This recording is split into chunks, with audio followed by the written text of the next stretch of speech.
O texto que nós vamos ler nessa noite, São João 5, de 1 a 5, diz assim: todo aquele que crê que Jesus é o Cristo, vamos ler novamente, todo aquele que crê que Jesus é o Cristo, é nascido de Deus, e todo aquele que ama ao que gerou, também ama ao que dele é nascido.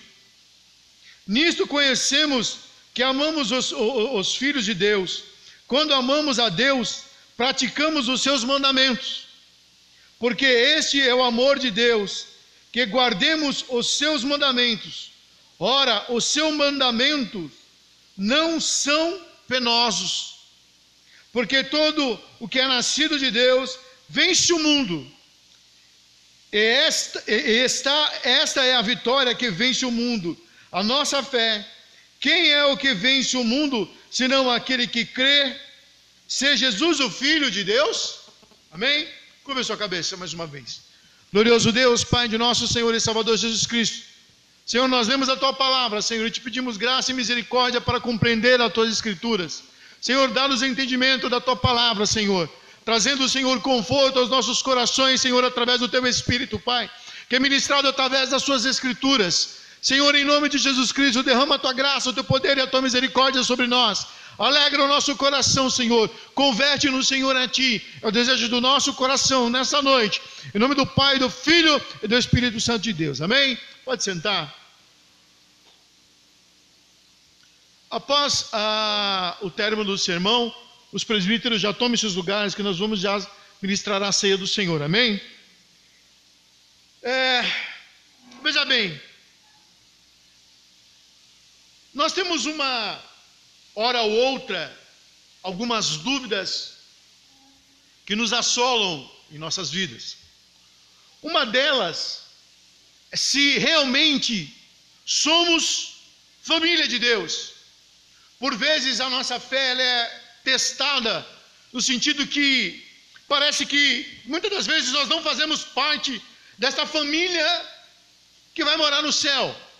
E por vezes nós enfraquecemos, por vezes nós entristecemos em nossas vidas, porque essa certeza às vezes parece que quer esvair entre os nossos dedos, que somos pertencentes a Deus, que participamos das bênçãos de Cristo, que recebemos aqui na terra 100 vezes mais, e ainda mais no céu, a vida eterna. Como que então podemos crer convictamente que somos família de Deus, povo de Deus, escolhidos de Deus? Há um método, segundo a palavra de Deus, que nos ensina a reconhecer em nossas vidas se somos realmente servos do Senhor. Ao longo desta carta, João elaborou três provas irrefutáveis de um crente falso. Como que um crente falso age? E também de um crente verdadeiro. Como que um crente falso age e como um crente verdadeiro age. Quando nós falamos que crente verdadeiro é aquele que é chamado segundo o propósito do coração de Deus e vive aqui na terra como já sendo um povo que vai morar no céu. E aquela dúvida que por vezes vem nos assolar, essa dúvida é apagada, porque nós agora cremos que somos e vemos que realmente somos família de Deus, povo escolhido de Deus. O crente verdadeiro, João ele numera, é conhecido por três provas fundamentais. Ele mesmo prova dessas verdades. Primeira prova, a fé é a prova doutrinária. Como que ele crê? Em que o crente crê? E, acima de tudo, como ele crê? Nós falávamos algumas semanas para trás que, por exemplo, algumas religiões que crê em determinados tipos de coisa. O mormonismo em Joseph Smith, né? E as suas doutrinas, né? Os adventistas do sétimo dia, naquilo que a profetisa deles, Ellen G. White, escreveu e profetizou, e tantas outras pseudo-religiões tem por aí. Todos esses homens, eles têm uma fé. A fé é naquilo que eles acham certo. E nós mostramos e refutamos que essa é uma fé desses homens, essa é uma fé morta, porque eles creem em fundamentos que não são verdades da palavra. Então, verdadeiramente, um crente se distingue por aquilo que ele crê e como ele crê. Por isso que o crente ele tem que ter fundamentação na palavra. Por isso que o crente tem que vir no estudo bíblico, por isso que o crente tem que participar das escolas dominicais, por isso que o crente tem que vir no estudo bíblico, para ele ter o quê? Conhecimento daquilo que ele crê. Ele não vai, como muitos dizem por aí, pela cabeça dos outros, mas ele o quê? Lê, e aquilo é o que? O Espírito Santo traz aquilo ao quê? Ao entendimento da pessoa. Então o crente verdadeiro, ele é conhecido por aquilo que ele o quê? Crê. E não somente crê, mas principalmente crê naquilo que é verdadeiro. Porque há crenças em coisas que não têm valor alguma. Tem gente que se ajoelha diante de uma estátua, achando que a estátua vai lhe responder, ou vai lhe conceder algum benefício. É uma fé morta. Essa é a prova o quê? Doutrinária. Como que o crente crê. O amor é a prova social. É como nós falávamos, é a forma que ele o quê? Externa o quê? Um coração já mudado e regenerado por o Espírito Santo. Como? Quando ele ama. E ama o quem? Ama quem? Ama só as pessoas que ele gosta? Ama a todos, inclusive os seus inimigos. Amar é uma das fundamentações também de um crente verdadeiro. Um crente que primeiro, ele não sabe naquilo que ele crê. A fé dele não é fundamentada. E um crente que não pratica o amor, ele já tem duas características que não é de um crente verdadeiro. Mas o crente que pratica isso, ele é fundamentado na palavra, ele tem já o quê? Características de um crente verdadeiro. Amém? Terceira prova, a obediência, que é a prova moral. Porque não adianta crer também sem obedecer. Tem muitas pessoas que creem, sabem a fundamentação bíblica, é como alguns desigrejados, né? Como algumas pessoas que saem da igreja.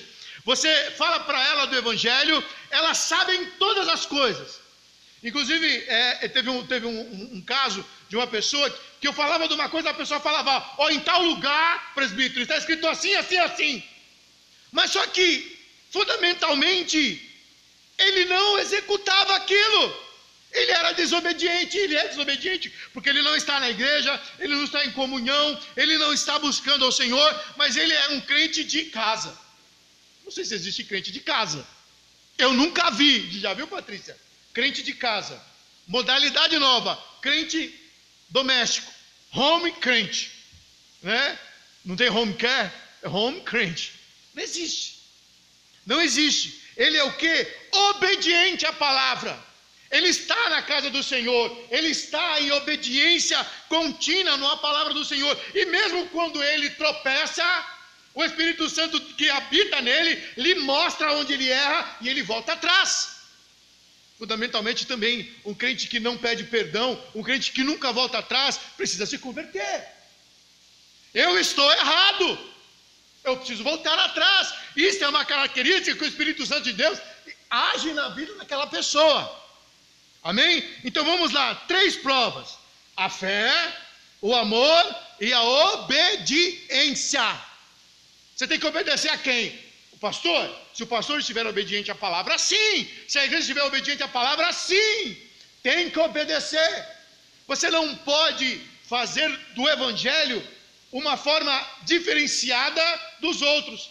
Tem pessoas que dizem assim, eu entendo o evangelho assim, e eu vou viver assim. É a forma que eu acho que é certo, tá bom. Só que não existe a forma que você acha certa. Existe a forma certa que está na palavra. Essa é a obediência. Amém? A fé, o amor, a obediência são provas cabais de que pertencemos à família de Deus. Você quer provar se você é crente? Analise esses 3 pontos na sua vida. Analise como que você está executando esses 3 pontos na sua vida. Porque nós sabemos que o amor de Deus é derramado em nós através do Espírito Santo. E eu só amo ao meu próximo quando Deus está em mim. E eu só consigo ter Deus em mim quando eu obedeço a Deus. Porque isso é o quê? Reflete aquilo que o Espírito Santo de Deus já fez no meu coração. Eu obedeço por quê? Por medo? Você não pode obedecer por medo. Você obedece porque não tem o que fazer? Não, você deve obedecer a Deus por amor. Você deve comungar, estar na casa do Senhor, participar do corpo e do sangue do Senhor, estar em comunhão com os seus irmãos, porque você ama os seus irmãos segundo o coração de Deus. Está vendo como uma coisa está ligada à outra? Quando você abre a boca para louvar, você louva ao Senhor, por quê? Porque você é melhor, porque você tem que entregar a Deus o melhor. Foi lido no texto litúrgico nessa noite sobre oferta. Como é que você entrega a tua oferta a Deus? Como é que você entrega a Deus aquilo que Ele te deu de melhor? Alguém diz assim, não, eu tiro ali o que é melhor. Veja bem, a palavra de Deus tem um exemplo maravilhoso, que é a oferta da viúva. Qual o sentido maior daquele texto? Não foi ela ter dado o dinheiro, não foi ela ter dado uma moeda, mas foi ela ter desapegado e entendido que ela tinha que fazer algo para agradar ao seu Senhor. E o único que ela tinha era aquilo. Talvez se ela tivesse mais, ela não daria o todo, mas ela daria o mínimo. Mas quando ela não tinha mais nada, ela não tinha em quem se apegar, era aquela única moedinha que ela tinha, ela foi lá e deu ao Senhor. Isso demonstra um coração que desapegado aos bens materiais, desapegado às coisas terrenas. Isso é um coração transformado por Deus. Isso é um coração moldado e moldado aquilo que Deus quer. Isso é uma obra, irmão, que não vem de nós, vem do próprio Espírito Santo de Deus em nós. Essa é a diferença. Dar com alegria. Você não dá por medo, você não dá por pavor, você não dá por obrigação, mas você entrega por amor. Amor a Deus. É quando você ora, é quando você vem à igreja, é quando você se esforça além das suas forças naturais para estar na casa do Senhor, é quando você faz além daquilo que você pode o quê? Dar. Isso é agradável ao Senhor. Isso não é sacrifício de tolo. Porque o sacrifício de tolo é aquele que dá achando que vai receber. O sacrifício verdadeiro é aquele que dá sem querer de volta. E aí Deus dá. E aí Deus retribui. Essa é a diferença da oferta verdadeira. Né? Amém? Em primeiro lugar, o crente é conhecido pela sua fé em Cristo. Agora nós vamos trabalhar um pouquinho mais esses pontos. Em primeiro lugar, o crente é conhecido pela sua fé em Cristo. Está com a sua Bíblia aberta? 4 a 5. Vamos ler a primeira parte, 5:1. Todo aquele que crê que Jesus é o Cristo é nascido de quem? De Deus. Porque todo o que é nascido de Deus vence o mundo. Tem pessoas que querem lutar. Olha, você pode lutar, mas existem as armas certas para lutar. Existe a forma certa e correta para lutar. Você não adianta querer lutar com as suas forças, com o seu intelecto, com a tua capacidade, você não vai conseguir vencer. Você pode até conquistar aqui na terra, mas talvez perca a sua salvação. Irmãos, quem ama ao Senhor é conhecido por Deus. Todo aquele que crê que Jesus é Cristo é nascido de Deus. Você só pode confessar esta verdade quando o Espírito Santo de Deus está em você. Veja bem, Deus, ele se coloca como aquele que é criador dos céus e da terra. E tudo que está aqui é dele. Ainda que jaz no maligno, tudo foi feito por intermédio dele. O que quer dizer isso? Quando você declara que Deus é Deus Todo-Poderoso, você declara que ele é dono de todas as coisas. E você compreende isso. Que ele é conhecedor e dono do teu amanhã, do teu hoje, do teu passado. Ele é dono, ele tem o controle de todas as coisas. E quando o homem compreende que Deus tem o controle de todas as situações, ele não vive a vida dele amedrontado, mas ele consegue entender que Deus tem o melhor para ele, no tempo certo, não no tempo dele, não naquilo que ele quer, mas naquilo que Deus quer para ele. Se você ler a palavra do Senhor, você vai ver homens sofrendo, homens que passaram por lutas e provações, mas eles tinham essa fé genuína e esperaram com paciência no Senhor.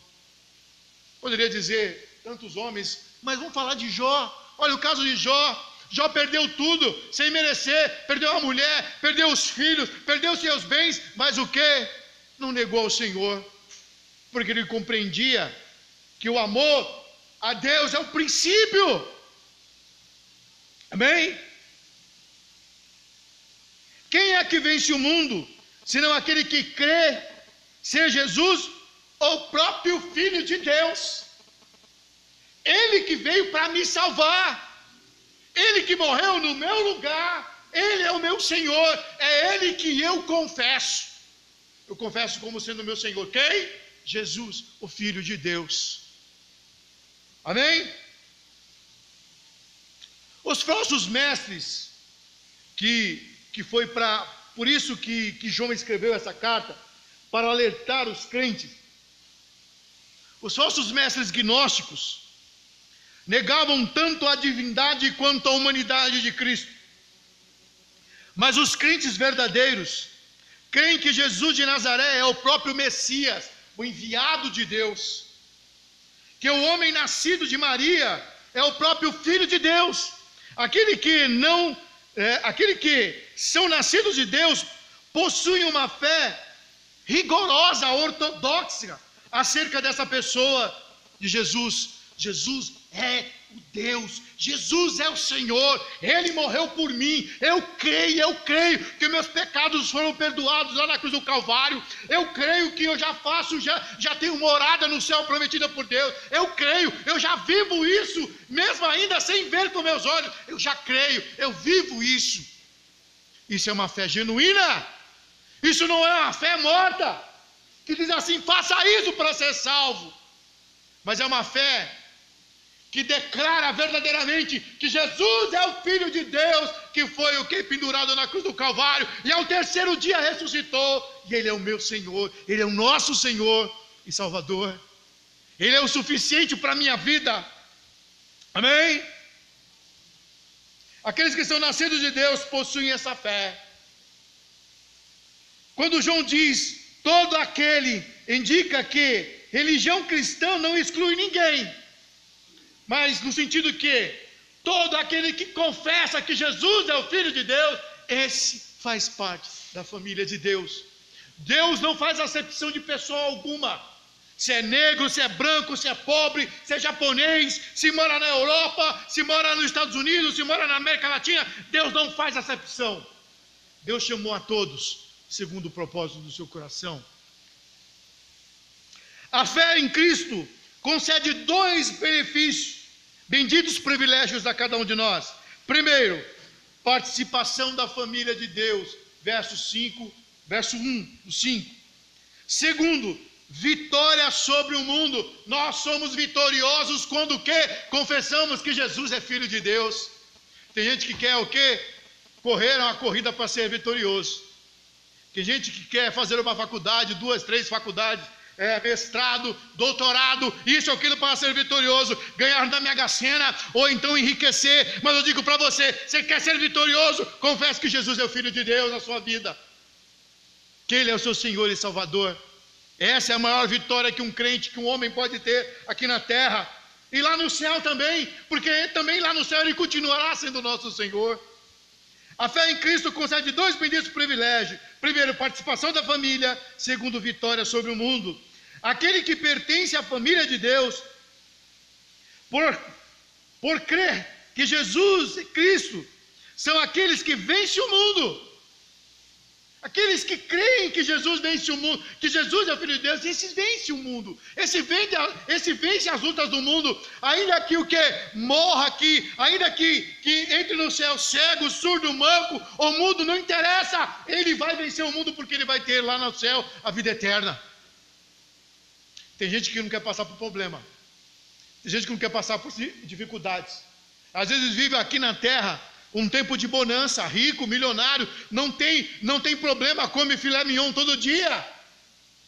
Mas no final da sua vida não encontrará salvação. É o que a palavra de Deus fala. O que adianta, pois, ganhar o mundo inteiro e perder a sua salvação?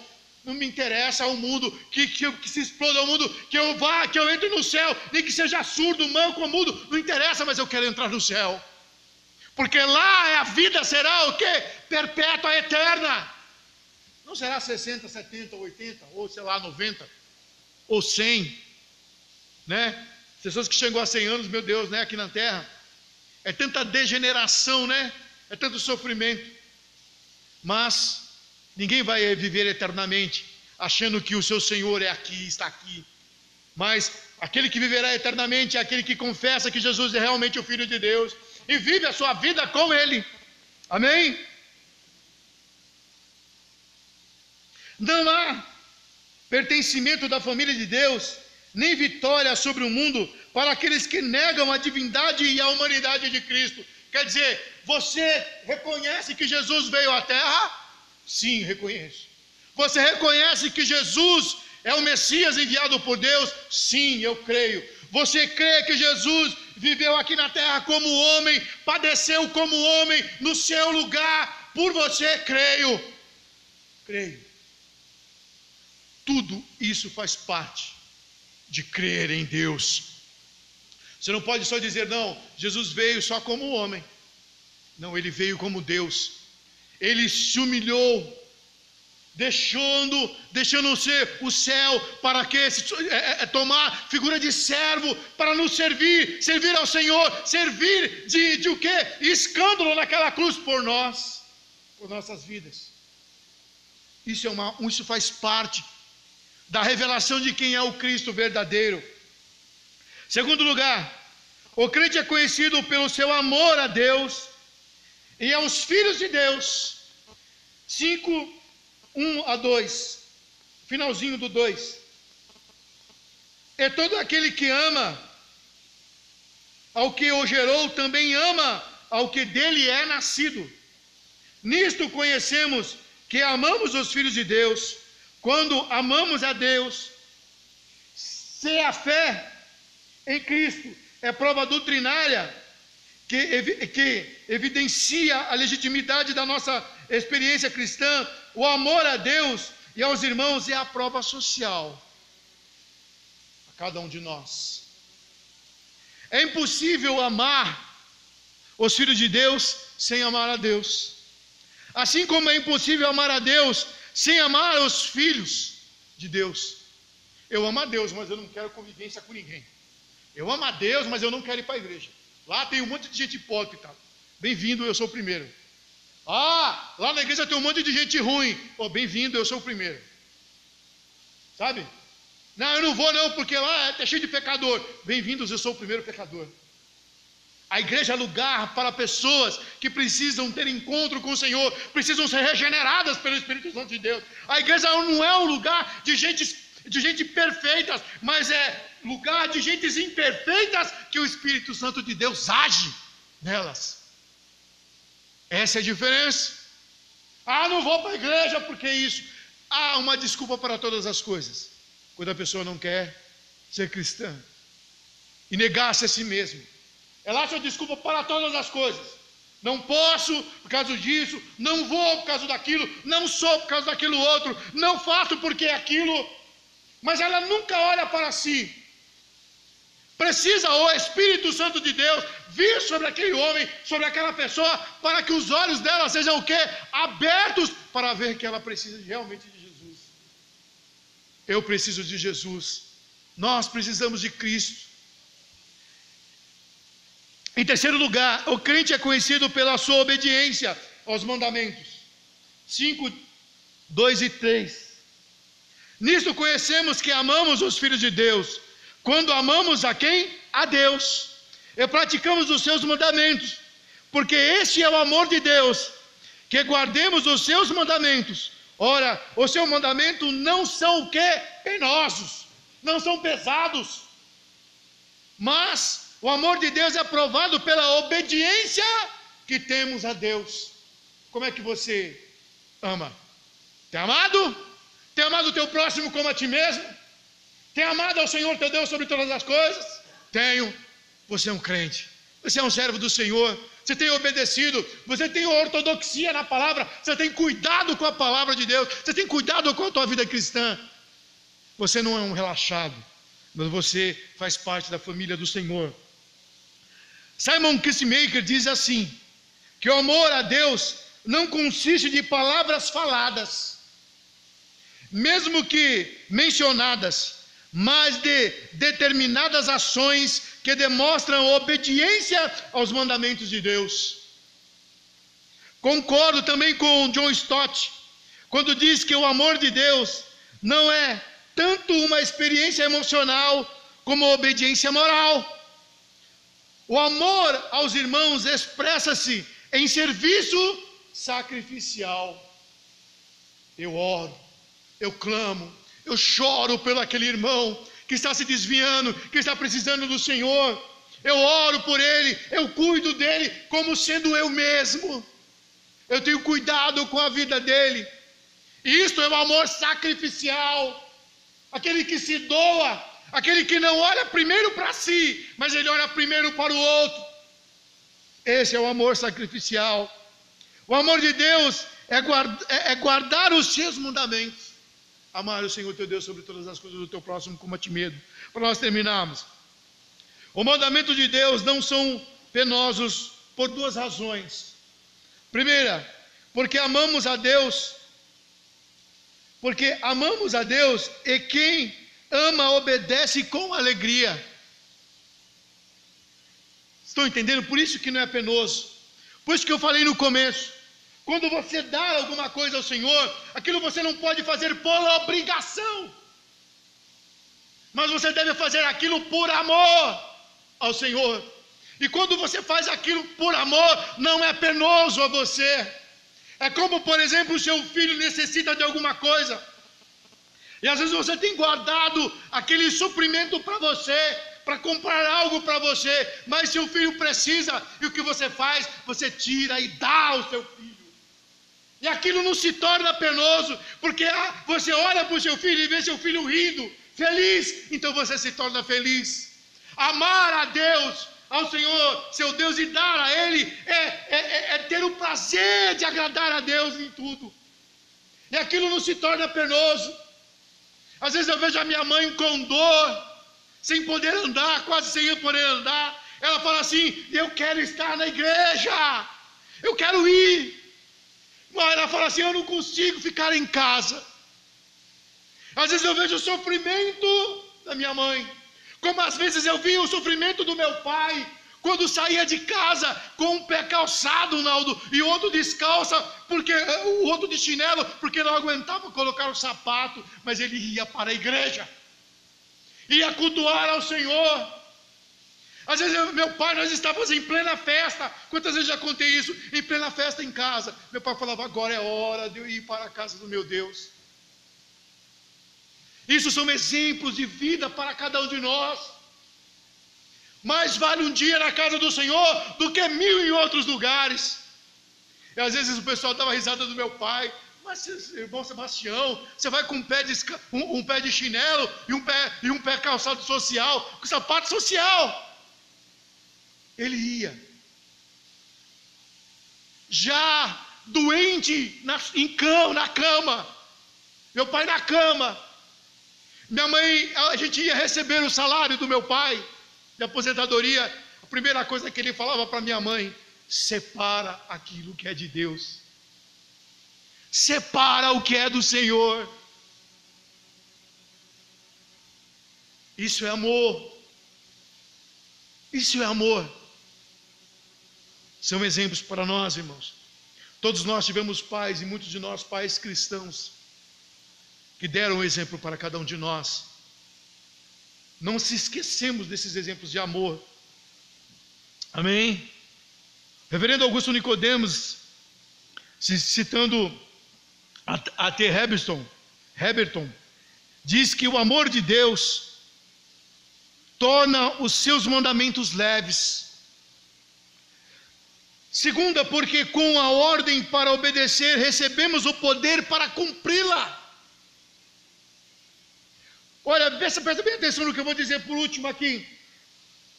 Porque com a ordem de obedecer a Deus, recebemos do próprio Deus o poder para cumprir seus mandamentos. Busquemos o Senhor enquanto se pode achar, irmão. Não amemos só de palavras, mas amemos acima de tudo de atitudes. Todos nós queremos colher os benefícios de fazer parte da família do Senhor. Todos nós queremos participar das bênçãos do Senhor, mas não queremos muitas das vezes obedecer ao Senhor. Amém? Gostaria que os irmãos ficassem de pé. Nós vamos terminar já. Vamos para participar da mesa do Senhor nessa noite. Amém? Cristo já nos preparou